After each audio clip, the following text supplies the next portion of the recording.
Teachers, let's just say this aloud. There are days in March where the work does not fit inside the day. You start the morning with a plan, and before you know it, something gets added, then something else, then something that wasn't even on your radar yesterday.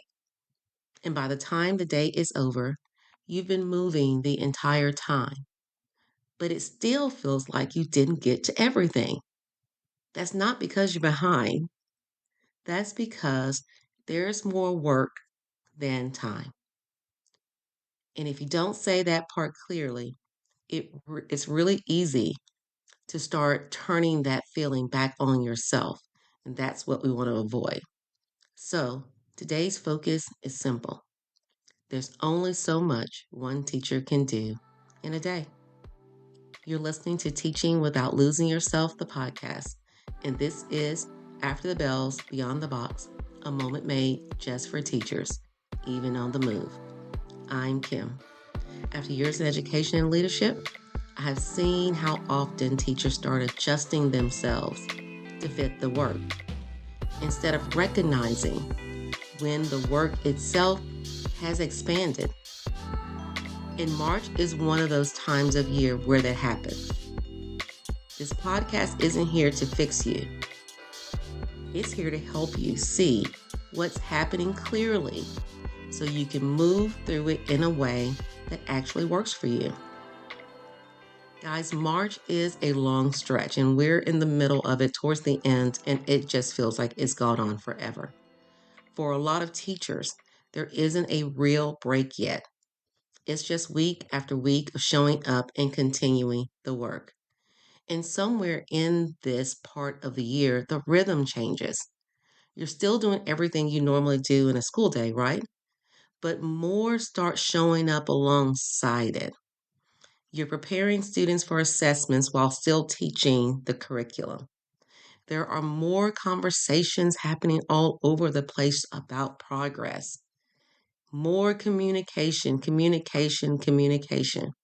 And then more expectations, expectations, expectations that all need your attention. Nothing gets taken away. It just all exists in the same little pot at the same little time. And that's where the pressure starts to build. Again, not because anything is wrong. This is March. Just because it's a lot to hold on to in one day. And this is where the theme for this month matters, okay? The thing, remember, for March is steady, not rushed. Because when the day feels full like this, your instinct is going to be to speed up. But speeding up doesn't actually fix anything. It just makes the day feel tighter. By the time you get to March, you really can feel it. There's less space in your day. Things run super close together. And guys, your planning time fills up faster and faster and faster. Conversations that normally didn't take that long now take up more of your time than they ever did before. You move from one responsibility straight into the next. And it's not because you're doing anything differently. You're not. It's just because there's just so much more to hold on to.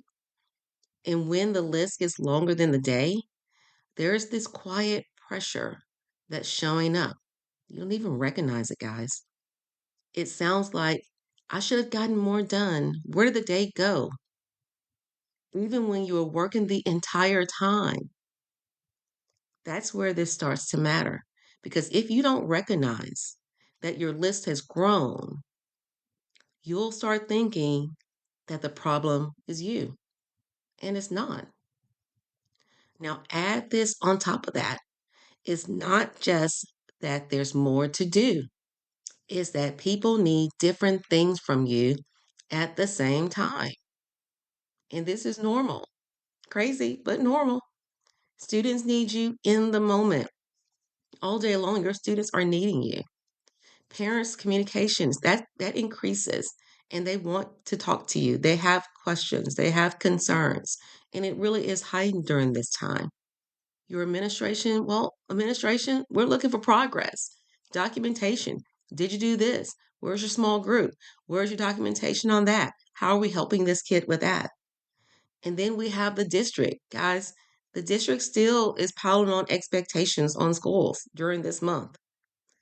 Okay, so those expectations are still moving forward that they had before, and they're still piling them on and piloting them for the next year. And none of the groups that I just mentioned, students, parents, administration, district, none of the groups are sitting down together to map out your idea or your day. No one's saying, well, she has this going on. Let's do this at this time, then this time.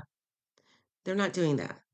They're each focused on what they need. And that's normal. That's how that works, which means you're the one shifting between all of it.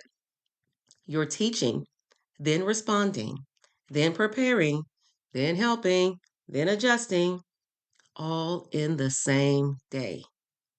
And that kind of constant switching takes energy, not just your physical energy. Know this, guys, it's taking from you, not just the physical, but the mental energy. You're keeping track of multiple things at once. And that's when the day starts to feel really heavy. And when that pressure builds, it doesn't just stay out there in the environment, guys. No, no, no. It starts showing up in how you move through the day. You start feeling like you need to show that you're keeping up. You need to prove that. So you respond faster. You try to clear things up super quick. You move from one task to the next without really pausing. Not because someone told you to do that, because it feels like you should. You just feels like that's what you should be doing. And if you're not careful, you start measuring your day by how much you go through, how many things you check off, like a little checklist. I got to get all these things done, and as long as I get them done, I'm golden. You start measuring it by how quickly you responded. And that's where things shift in a way that isn't helpful for you, because now you're not doing your job. You're trying to prove you're doing enough. And those are not the same thing. So here's where we slow this down. If the list is longer than the day, then the goal can't be to do everything. I know, we're teachers. We do everything. But that can't be your goal. And this is really hard. Guys, that's not possible. The shift is deciding what actually matters in the day you're in. What's important. Not everything that comes before you holds the same weight. Some things need your attention right now. You know that. But guys, some things can wait until tomorrow. The world can wait. Some things matter, but not in this exact moment. And part of staying steady is being able to make that decision without feeling like you're doing something wrong. Guys, you're not ignoring the work when you do that. You are prioritizing it. You're focusing on what actually moves your classroom forward that day. And guys, you're letting that be enough. I want you to think about your last full day at school. And at the end of that day, what actually mattered? Not everything you touched, not everything that showed up, but what actually made a difference in that day? Just notice that. So this week, when the day starts to feel full, pause for just a moment. I know it's hard. This is something you have to do intentionally. Ask yourself, what actually matters right now? Then start there. Let the rest wait. Guys, March is a full month. The expectations are real. The work is real. But you were never meant to fit everything into one day. There's only so much one teacher can do in a day. And recognizing that doesn't mean you're lowering your standards. It means you're working in a way that can actually last so that this job is sustainable for you. We're not here to fix it.